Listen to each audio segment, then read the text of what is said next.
जय Swaminarayan. Shri Swaminarayan Vidyasagar school online शिक्षण में आप सौ विद्यार्थी मित्रों हार्दिक स्वागत करूं। विद्यार्थी मित्रों, आज आपणे भूगोल विषयनो जे त्रीजो पाठ छे एमनुं पुनरावर्तन करीशुं, એટલે કે રિવિઝન કરાવશું। ત્રીજો પાઠ છે માનવીની પ્રાથમિક અને દ્વિતીય પ્રવૃત્તિ। આપણે જોઈએ કે માનવી કોઈ ને કોઈ આર્થિક પ્રવૃત્તિ સાથે જોડાયેલો હોય છે। બે પ્રકારની પ્રવૃત્તિઓ જોવા મળે છે, આર્થિક પ્રવૃત્તિઓ અને બિન આર્થિક પ્રવૃત્તિ। જેમ કે માતા પોતાના બાળકનો ઉછેર કરે એને બિન આર્થિક પ્રવૃત્તિ, એમાં કોઈ પૈસા કમાવાનો હેતુ હોતો નથી, તો એને બિન આર્થિક પ્રવૃત્તિ કહેવામાં આવશે। જ્યારે કોઈ વ્યક્તિ જેમ કે શિક્ષક વર્ગની અંદર અભ્યાસ કરાવે, डॉक्टर दर्दी सारवार करे अथवा वकील फी लईने न्याय आपे, तो एमा पैसा कमावानो हेतु रहेलो होवाथी एने आपणे आर्थिक प्रवृत्ति कहेवामां आवे। अथवा कोई उद्योगनी अंदर काम पर छे तो आ बधी आर्थिक प्रवृत्ति छे। तो विद्यार्थी मित्रों, आप सौ जाणो छो के जुदी जुदी आर्थिक प्रवृत्तिना जुदा जुदा प्रकारो जोवा मळे छे। एम पहलू से प्राथमिक प्रवृत्तिओ, द्वितीय प्रवृत्तिओ, तृतीय प्रवृत्तिओ, चतुर्थक प्रवृत्तिओ अने पंचम प्रवृत्तिओ। आ 5 प्रकारनी प्रवृत्तिओ आपने जोवा मळे छे। तो प्राथमिक प्रवृत्ति कोने कहेवाय? तो के शिकार करवो, खेती करवी, मत्स्य उद्योग, जंगल पैदाशो एकठी करवी, आ बधी बाबतोने मानवीनी प्राथमिक प्रवृत्तिमां समावेश करवामां आवे छे।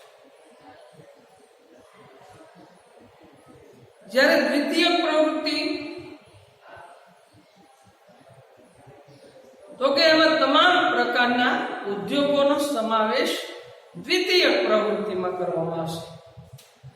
जेम के रूमांथी कापड़ बनाववुं, शेरडीमांथी गोळ, खांड, खांडसरी बनाववी, आ तमाम प्रकारना उद्योगो द्वितीय प्रवृत्ति में आवे छे। ज्यारे तृतीय प्रवृत्ति नी अंदर तमाम प्रकारनी सेवाओनो समावेश करवामां आवे छे। कोई प्लम्बर कोई व्यक्ति ना घरे जईने नळ फिटिंग નું કામ કરે તો એક પ્રકારની સેવા છે, એ તૃતીય પ્રવૃત્તિમાં સમાવેશ કરવામાં આવે છે। શિક્ષક, વકીલ, ડોક્ટર, આ બધું તૃતીય પ્રવૃત્તિની અંદર એમનો સમાવેશ કરવામાં આવે છે। જ્યારે ચતુર્થ પ્રવૃત્તિમાં વિશિષ્ટ પ્રકારની જે સેવાઓ છે एनो समावेश करवामां आवे छे। अने पंचम प्रवृत्ति तो एमां नीति निर्धारक जे देशनी महत्वनी नीतिओ जे नक्की करवानी छे अने बौद्धिक लोकोनो आ पंचम प्रवृत्तिनी अंदर समावेश करवामां आवे छे। तो आज आपणे मानवीनी आर्थिक प्रवृत्ति जोईए के जे प्रवृत्तिथी मनुष्य ने आवक प्राप्त थाय छे ने तेने आर्थिक प्रवृत्ति कहेवामां आवे छे। मानवी आवक प्राप्त करे छे, कामना बदलामां पैसा मेळवे छे, एने आर्थिक प्रवृत्ति कहेवामां आवे छे। आर्थिक प्रवृत्तिओ मुख्यत्वे 5 विभागोमां वहेंचवामां आवे छे। प्राथमिक, द्वितीय, तृतीय, चतुर्थक अने पंचम प्रवृत्ति પ્રાથમિક પ્રવૃત્તિઓ પ્રત્યક્ષ રીતે પર્યાવરણ ઉપર નિર્ભર છે. આપણે જોઈએ કે ખેતી કરવી, જંગલ પેદાશો એકઠી કરવી, શિકાર કરવો, દરિયાઈ સંપત્તિ એકઠી કરવી, તો આ બધું પ્રકૃતિ ઉપર નિર્ભર છે. કારણ કે તે ભૌતિક સંસાધન જેવા કે ભૂમિ, જળ, વનસ્પતિ, બાંધકામ અને બાંધકામ નિર્માણની સામગ્રી અને ખનિજોના ઉપયોગથી થાય છે. શિકાર, ખોરાક એકઠો કરવો, પશુપાલન, મત્સ્યયન અને જંગલોમાં લાકડા કાપવા, ખેતી અને ખનન વગેરે પ્રાથમિક પ્રવૃત્તિઓ જોવા મળે છે. તો ખેતી અને ખનન કહેતા ખોદકામ, જમીનની અંદરથી ખોદકામ કરીને જે ધાતુઓ મેળવવામાં આવે છે, તો વિદ્યાર્થી મિત્રો એમને પણ આપણે પ્રાથમિક પ્રવૃત્તિની અંદર સમાવિષ્ટ કરી શકીએ છીએ. પ્રાચીન કાળમાં માનવી ભટકતું જીવન ગાળતો હતો. આપણે જોઈએ કે એક આદિ માનવ હતો કે જે જંગલની અંદર રખડતું ભટકતું જીવન જીવતો હતો. આદિ માનવ જંગલમાંથી ફળો, પાંદડા, કંદમૂળ, પશુઓનો શિકાર કરી માછીમારી દ્વારા ખોરાક મેળવતો હતો. શરીર ઢાંકવા માટે તેની પાસે વસ્ત્રો ન હતા. તો વિદ્યાર્થી મિત્ર આદિ માનવ હતો કે જે જંગલમાંથી ફળો, પાંદડા, કંદમૂળ અને પશુઓનો શિકાર કરીને એ માછીમારી દ્વારા ખોરાક મેળવતો હતો. એમની પાસે પોતાનું શરીર ઢાંકવા માટે કપડાં પણ ન હતા, વસ્ત્રો ન હતા. સમય જતા તેનામાં સમજણ શક્તિ વધતા પશુઓનું મહત્વ સમજતો થયો અને પશુપાલનની પ્રવૃત્તિનો આરંભ કર્યો. તો જે પશુઓને માનવી શિકાર કરીને મારીને ખાતો હતો, એની જગ્યાએ માનવીમાં એક સમજણ શક્તિ વિકાસ પામી અને એ પશુઓને મારવાને બદલે એમને યોગ્ય રીતે દૂધ માટે અને બોજ વહન કરવા માટેનો ઉપયોગ કરવા લાગ્યો. પછીથી પશુઓના ઉપયોગથી ખેતી કામની શરૂઆત કરી. તે પછીથી અસ્થાયી ખેતી કામથી સ્થાયી ખેતી પ્રવૃત્તિઓની શરૂઆત થઈ. અસ્થાયી ખેતી એટલે કે માનવી એક જગ્યાએથી ખેતી કરે, અમુક વર્ષો પછી બીજી જગ્યાએ જઈ ત્યાં ખેતી કરે, અથવા ઝૂમ ખેતી પદ્ધતિ કે જંગલના ઝાડવાઓ કાપી ખેતી માટે જમીનનું નિર્માણ કરે અને ફરીવાર ઉત્પાદન ક્ષમતા ઘટતા ફરીવાર જંગલો કાપી અને ફરીવાર ખેતીનું નિર્માણ કરે. એને અસ્થાયી ખેતી અથવા ઝૂમ ખેતી પદ્ધતિ કહેવામાં આવે છે. તો એની શરૂઆત થઈ, અસ્થાયીમાંથી સ્થાયી ખેતીની શરૂઆત થઈ.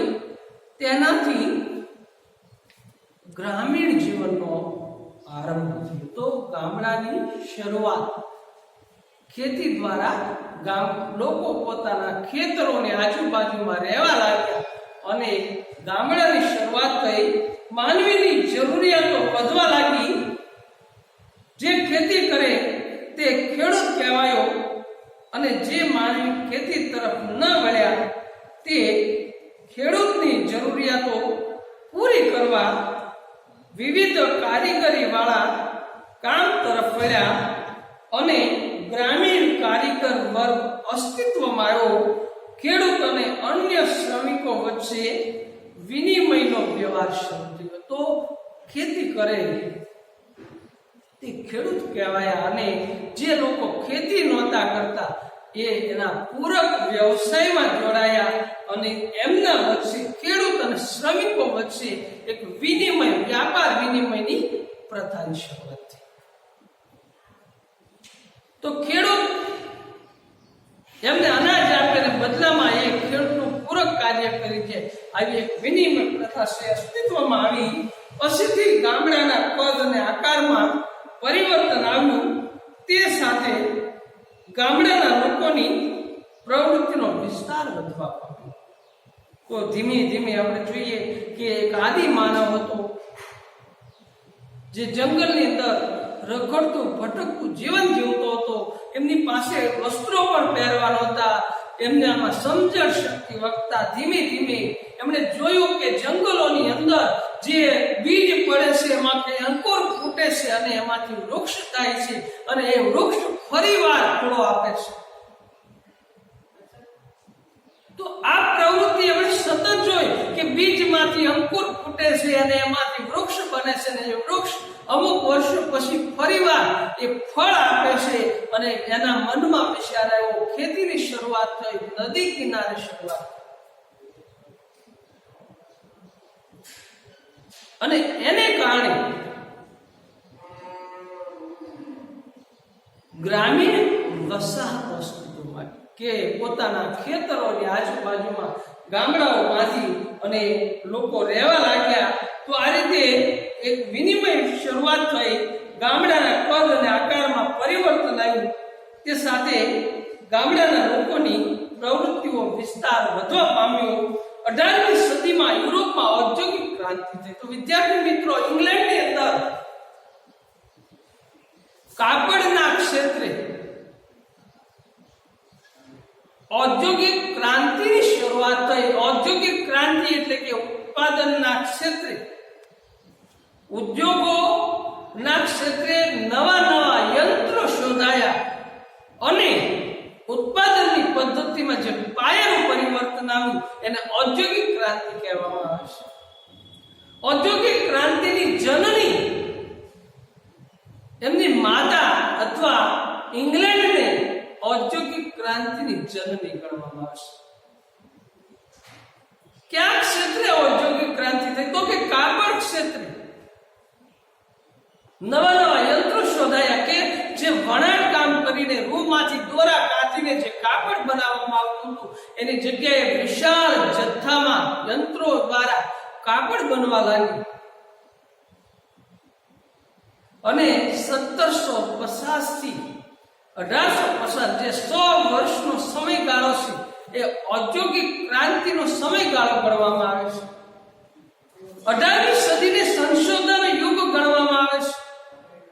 કેમ કે નવા નવા સંશોધનો જે કાપડ ક્ષેત્રે શરૂઆત થઈ. 1766માં જેમ્સ વોટે વરાળ યંત્ર શોધ્યું. 1859માં રુડોલ્ફ ડીઝલ એન્જિનની શોધ કરી. 1850માં ગ્રેહામ બેલે ટેલિફોનની શોધ કરી. 1905ની અંદર રાઇટ બંધુએ પ્લેનની શોધ કરી. 1853માં ભારતમાં મુંબઈથી થાણા રેલવેની શરૂઆત થઈ. 1825માં ઇંગ્લેન્ડની અંદર રેલવેની શરૂઆત થઈ. તો જે નવી નવી શોધખોળો હતી એની પાછળ આ ઔદ્યોગિક ક્રાંતિ જવાબદાર છે. આ ક્રાંતિની અસર કૃષિ, શિક્ષણ, સ્વાસ્થ્ય, પરિવહન, સંદેશા વ્યવહાર અને વ્યાપાર પર પણ થઈ. યુરોપની પ્રજા સમગ્ર વિશ્વમાં છવાઈ ગઈ. વિદ્યાર્થી મિત્રો, આપણે જોઈએ કે ઇંગ્લેન્ડનું શાસન એટલું બધું હતું કે એવું કહેવાતું હતું કે ઇંગ્લેન્ડની અંદર કોઈ દિવસ સૂર્ય આથમતો નથી. એક ભાગમાં સૂર્યોદય થાય છે તો બીજા ભાગમાં સૂર્યાસ્ત થાય છે. પોણી દુનિયા ઉપર ઇંગ્લેન્ડનું શાસન હતું. એટલે યુરોપના જે દેશો, યુરોપની પ્રજા સમગ્ર વિશ્વમાં છવાઈ ગઈ. બીજા ભૂમિખંડોના કુદરતી સંસાધનનો લાભ યુરોપને મળ્યો, જેથી વિકાસશીલ યુરોપ ખંડ વધુ વિકસિત બની ગયો. તો વિકાસશીલ એટલે કે આપણે જેમ અલ્પ વિકસિત, યુરોપ દેશ વિકાસશીલ બની ગયો કે બીજા દેશોના ભોગે એમણે વિકસિત બન્યા. જેમ કે ભારત ઉપર પણ ઇંગ્લેન્ડનું શાસન હતું. ભારતના ભોગે ઇંગ્લેન્ડને સમૃદ્ધ બનાવ્યું, એમ દુનિયાના ઘણા બધા દેશોને એમણે ગુલામીમાં રાખ્યા હતા. આ જ સમયગાળામાં સંસ્થાનવાદી શોષણને કારણે એશિયા તથા આફ્રિકાના દેશો અલ્પ વિકસિત સ્થિતિમાં મુકાય. સંસ્થાનવાદી ભારત ઇંગ્લેન્ડનો સંસ્થાન એની ગુલામીમાં હતો, એમ ઘણા બધા દેશો એશિયા અને આફ્રિકાના દેશો ગુલામીમાં હતા. એટલે એને કારણે આપણે અલ્પ વિકસિત સ્થિતિમાં મુકાયા. બે વિશ્વયુદ્ધ પછી વૈશ્વિક પર્યાવરણ પર વિપરીત અસર થવાને કારણે માનવીએ પોતાના વિકાસ માટે વિચારવાનું શરૂ કર્યું. તો ભારતે વિશ્વએ બે વિશ્વયુદ્ધનો સામનો કર્યો છે. 1914 ની અંદર પ્રથમ વિશ્વયુદ્ધની શરૂઆત થઈ. એ 1918 માં પૂરું થયું. એ સમયે જર્મનીના 4 ભાગ પાડી દેવામાં આવ્યા અને મિત્ર રાષ્ટ્રોએ એની ઉપર એક સંસ્થાન તરીકે જર્મનીને ગુલામીમાં લેવામાં આવ્યું અને રાષ્ટ્રસંઘની સ્થાપના કરવામાં આવી. એમનો હેતુ એ હતો કે વિશ્વની અંદર બીજું વિશ્વયુદ્ધ ન થાય અને જર્મની સાથે વર્સેલ્સની સંધિ કરવામાં આવી. આ સંધિ એવા પ્રકારની હતી કે જર્મનીએ પોતાની કમાણીનો મોટો યુદ્ધ દંડ ભરવો પડશે. એટલે જર્મની યુદ્ધ દંડ ભરતી હોવાથી રાજ્ય અપ્રિય બન્યું. આ સમયે એડોલ્ફ હિટલર કે જેમણે જર્મનીની અંદર નાઝીવાદની સ્થાપના કરી, નાઝી સેના તૈયાર કરી અને રાજા અપ્રિય બનવાને કારણે એમણે રાજાને સત્તા પરથી હટાવી અને જર્મનીની અંદર સરમુખત્યારશાહીની સ્થાપના કરી.